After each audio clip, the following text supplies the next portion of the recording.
BLA ایک کالعدم تنظیم ہے، اس کے ترجمان کو بار بار یہ ایسے موقعوں پر اپنے پروگرام میں لیتے ہیں، اپنی ٹرانسمیشن میں لیتے ہیں. تو دہشت گردوں کی اور اس تنظیم کی جس کو کالعدم قرار دیا ہے UN نے، اس کو انڈین چینلز جب اپنے پروگراموں میں لیتے ہیں تو اس کا مطلب کیا ہے؟ اس کا مطلب یہ ہے کہ آپ اس تنظیم کی سپورٹ کر رہے ہیں، اس کا موقف اجاگر کر رہے ہیں. آپ دہشت گردی کے حامی ہیں جو پاکستان میں ہو رہی ہے. ایک ثبوت. اور اس کا پھر ایک دوسرا ثبوت دیکھیے. ایک اور بھارتی صحافی ہیں تیجسوی پرکاش، انہوں نے پھر ٹویٹ لکھا ہوا ہے اس کے اوپر. وہ لکھتے ہیں کہ ہمارا میڈیا کیوں کر جھوٹ کو پھیلا رہا ہے ایسے شخص کے ذریعے جو اقوام متحدہ کے نزدیک اس کی جماعت کالعدم ہے، اور اس تصویر میں واضح نظر آ رہا ہے کہ بلوچستان لبریشن آرمی نے اسکول بس کو ہٹ کیا ہے، اور ہمارا میڈیا کریڈیبلٹی کھو رہا ہے. ہمارا میڈیا دنیا کے سامنے یہ ثابت کر رہا ہے کہ ہم دہشت گردی کے حامی ہیں. یہ اس شخص کا ٹویٹ ہے تیجسوی پرکاش کا. یہ بھی میں نے ٹویٹر پہ شیئر کر رکھا ہے. یہ دو چیزیں یہاں ختم نہیں ہوتی. ایک اور جھوٹ سنیے.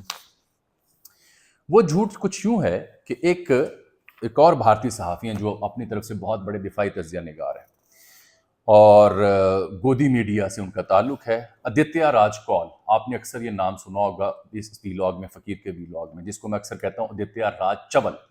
یہ انتہائی چبل انسان ہے.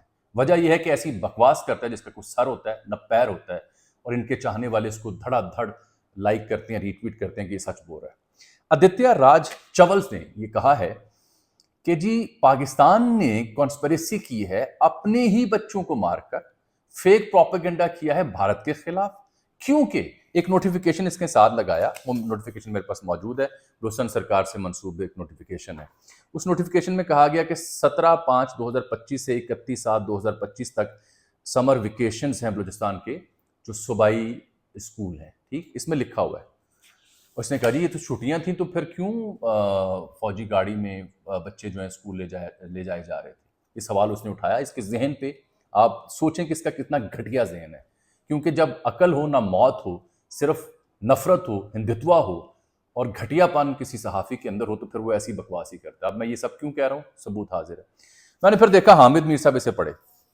حامد میر صاحب نے اس کا جو تسلی بخش علاج کیا نا وہ بڑا لاجواب تھا. حامد میر صاحب نے کہا کہ first of all Khuzdar is not included in summer zone. ٹھیک. دوسرا APS اسکول جو ہوتے ہیں وہ فیڈرل بورڈ کے انڈر آتے ہیں، وہ صوبائی حکومت کے انڈر نہیں آتے. یہ بات بھی درست ہے. پھر وہ آگے لکھتے ہیں your lies are an evidence that Indian intelligence agencies are definitely involved in this attack on school children.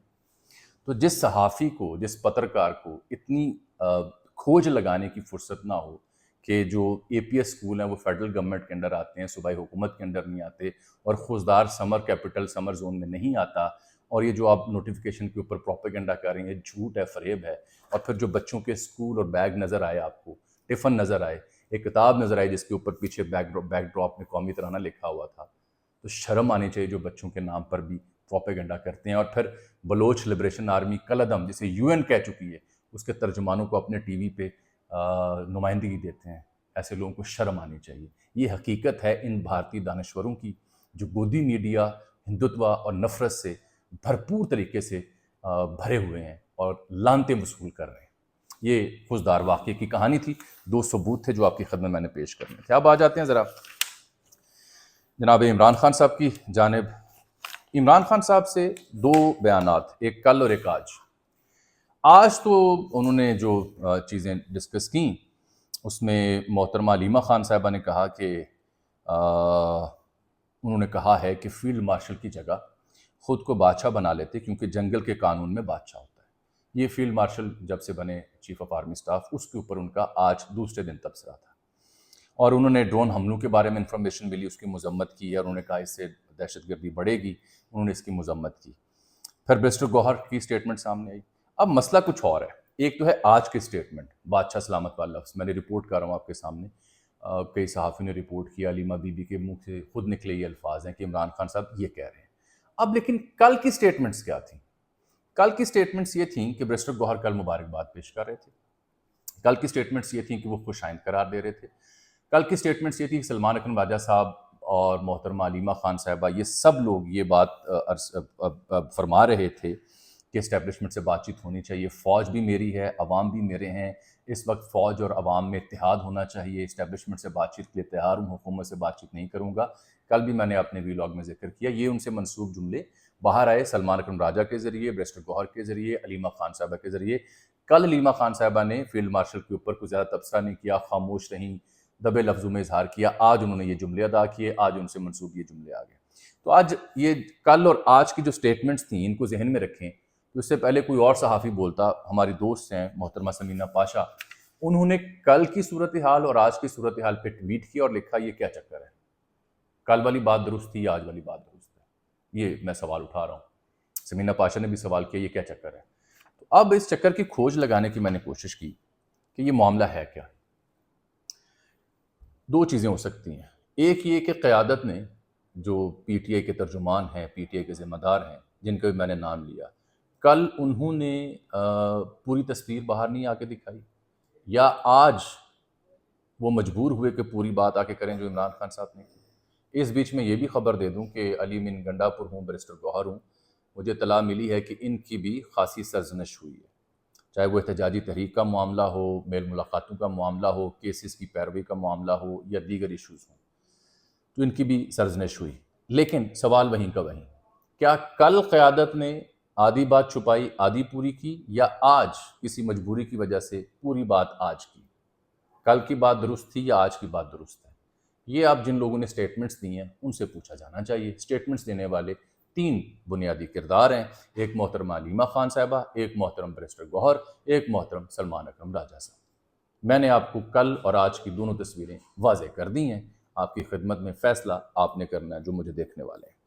تیسری بات جو آج کی ہے وہ بڑی اہم ہے, اور ساتھ یہ بھی یاد رہے, ایک بات پہ عمران خان صاحب قائم ہے کہ مودی دوبارہ حرکت کر سکتا ہے. اس بات کی میں تائید کروں گا کہ عمران خان صاحب مسلسل کہہ رہے ہیں کہ مودی کوئی دوبارہ ایسی حرکت کر سکتا ہے. یہ وقت قوم کے اتحاد کا ہے, فوج بھی میری ہے, ملک بھی میرا ہے, اتحاد ہونا چاہیے. اور یہ بات پہ بھی وہ قائم ہے کہ جب بھی بات ہوگی اسٹیبلشمنٹ سے ہوگی. یہ نقطے اپنی جگہ درست ہیں. تبصرہ جو کل اور آج میں فرق تھا وہ فیلڈ مارشل کے معاملے کے اوپر تھا. اس کے اوپر فیصل فرید چودھری نے کل بڑی دلچسپ گفتگو کی تھی میرے پروگرام میں. کہا چلیں ٹھیک ہے, عہدہ مل گیا, ترقی ہو گئی, اب عوام کو بھی ریلیف دے دیں, عوام کو بھی آئین اور قانون فراہم کر دیں, ان کے گریوینسز جو ہیں وہ دور کر دیں. تو یہ ہے اس مدعے کی اصل تصویر جو میں نے آپ کی خدمت پیش کی.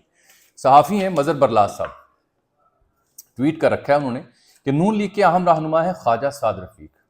انہوں نے گزشتہ رات مخدوم شاہ محمود قریشی سے ملاقات کی. یہ ملاقات 3 گھنٹوں پر محیط تھی. کیا باتیں ہوئیں, کیا ہوا, ذرائع کا کچھ بھی بتانے سے گریز. تو مظہر برلاس صاحب پھر پوری گل دس دینی سی, کو ہلکا جا ہنٹ بھی دے دینا سی. بڑے پہنچے ہوئے صحافی ہیں, پچھلے دنوں روسا عالم صاحبہ کے حسن اور ان کی دیگر جو شخصیت کے پہلو ان پر بڑا تفصیلی انہوں نے مضمون باندھا ہوتا ہے. بڑا دلچسپ لکھتے ہیں, بہت اچھا لکھتے ہیں. تو اس میں 2 باتیں میں آپ کو بتا سکتا ہوں. ایک تو خواجہ سعد رفیق صاحب کو آپ نون لیگ سے تھوڑا سا اور طرح سے دیکھا کریں. الیکشن کی ہار قبول کی لطیف کھوسہ کے مقابلے میں, اور تب سے لے کے اب تک وہ کسی بھی عہدے پر فائز نہیں ہوئے. ان کو کئی بار عہدوں کی آفر کی گئی, نہیں لیے.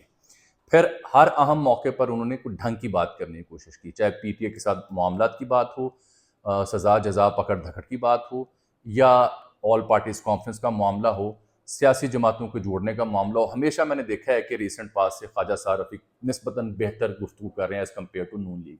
مجھے تو ان کی یہ گفتگو بہت اچھی لگ رہی تھی کہ یہ آگے بڑھنے کی, مل بیٹھنے کی اور گریوینسز دور کرنے کی بات کر رہے ہیں. خواجہ سعد رفیق صاحب ان لوگوں میں سے ہیں کہ جن کے ذاتی تعلقات مختلف سیاستدانوں سے بہت پرانے ہیں, اپنے والد کی لیگیسی کی وجہ سے اور اپنی لیگیسی کی وجہ سے. آپ کو یاد ہوگا جب مخدوم جاوید ہاشمی نون لیگ چھوڑ کے پی ٹی آئی جا رہے تھے, تو میں آپ کو ہلکا سا بتا دیتا ہوں کہ تب بھی جو آخری کوششیں ہو رہی تھیں, جب محترمہ کلثوم نواز صاحبہ بھی حرکت میں آئیں, اللہ ان کے درجات بلند فرمائے, تو آخری کوششوں میں بھی خواجہ سعد رفیق شامل تھے. اس کا مطلب یہ ہے کہ نہ صرف جاوید ہاشمی بلکہ دیگر جو ملتان کے اہم سیاستدان ہیں ان سے بھی ان کے ذاتی تعلقات ہیں. یہاں خواجہ سعد رفیق کی والد صاحب کی لیگیسی, ان کی اپنی لیگیسی اور ان کا اپنا انداز سیاست ایک بنیادی وجہ ہے کہ شاہ محمود قریشی سے ان کا رابطہ ہوا ہوگا. میرے ذرائع بھی یہ کہتے ہیں ہاں رابطہ ہوا ہے. ٹھیک. اب دوسرا, وہ ملاقات 3 گھنٹوں پہ محیط تھی. بھائی شاہ صاحب جیسے ہی ہاسپٹل پہنچے, پرویز الہی صاحب بھی ان سے ملنے چلے گئے. ان کو بھی اجازت ملی ہوگی نا ملنے کی. تو شاہ صاحب ہوں, پرویز الہی ہوں یا خواجہ سعد رفیق ہوں, یہ وہ کردار ہیں جو ڈھنگ کے لوگ ہیں، جو کچھ سیاست کسی اور انداز سے کرنا چاہ رہے ہیں. تو میرا خیال ہے یہ جو بھی ملاقاتیں ہوئی ہیں یہ ان کو مثبت لیا جائے اور یہ خیر سگالی کے طور پر انہیں لیا جائے. باقی اگر آپ یہ سمجھ رہے ہیں کہ خواجہ سعد رفیق اور شاہ محمود قریشی کے ذریعے 3.5 گھنٹے کی ملاقاتوں سے کوئی فارمولہ نکل آئے گا تو یہ تھوڑی دور کی کہانی ہے. فارمولہ جب بھی نکلے گا وہ اڈیالہ سے نکلے گا، فارمولہ جب بھی نکلے گا وہ پنڈی سے نکلے گا. فی الحال فارمولے نکلنے کی کوئی امید مجھے بظاہر دستیاب دکھائی نہیں دیتی. باہر بیٹھے کچھ لوگ یہ دعویٰ کریں کہ امریکہ سے بڑی اپڈیٹس آنے والی ہیں. میری اطلاعات کے مطابق وہاں سے بھی کوئی اب بہت بڑی کوئی اطلاعات نہیں آ سکتی، وہاں سے بھی بہت بڑی ہلچل نہیں ہونے جا رہی. فی الحال امریکہ مصروف ہے یوکرین روس میں، مڈل ایسٹ میں تجارتی معاہدے کرنے میں، پاکستان بھارت جنگ رکوانے میں، کیونکہ ٹرمپ صاحب کا مشن ہے نوبل پیس پرائز لینا. ان کی توجہ اندرون خانہ معاملہ جو ہمارے ملک میں ہے وہاں تک نہیں ہے. جو پاکستانی ڈیموکریسی ایکٹ تھا، میری کل کچھ ڈپلومیٹ سے بھی ملاقات ہوئی، وہاں بھی میں نے پاکستان کی سیاست، پاک انڈیا تعلقات، کشیدگی جنگ، اس کے اوپر تفصیلی گفتگو کی. یہ ادھار رہی، اگلی نشست میں آپ تک میں پہنچاؤں گا. فی الحال مجھے اجازت دیجیے. جو چرس والا معاملہ ہے ایمل ولی خان کا اور جو پی ٹی اے چیئرمین نے بات کی، بالکل ان عوامی نمائندوں کو پوچھنا چاہیے کہ آپ نے یہ الزام کیوں لگایا. ایمل ولی پہ لاکھ اعتراض، لیکن کسی کو حق نہیں پہنچتا کہ بھری محفل میں وہ آپ پہ الزام لگائے، چاہے آپ نے چرس کا سگریٹ پیا ہو یا نہ پیا ہو. مجھے اجازت. اللہ حافظ.